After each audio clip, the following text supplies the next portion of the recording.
la carretera llamada Comerío, allá es por el 8. Por allá que estamos. La verdad es que tenemos que sentirnos orgullosos de tener una buena representación a nivel político. El señor Paul Owens se fue a extremos para que esta parada pudiera suceder, y el señor Ali Mercer, obviamente, ambos comisionados de esta área.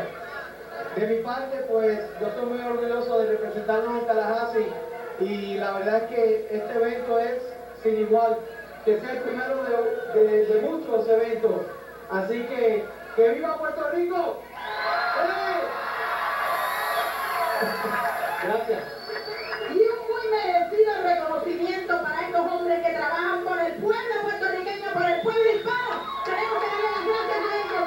Y el Museo de las Américas se honra en otorgarles una placa de reconocimiento al señor Paul Owens. Rafael Montes.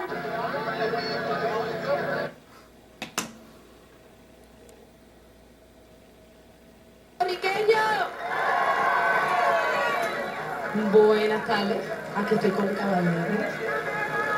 ¿Cómo está mi gente de la Isla del Encanto, Puerto Rico?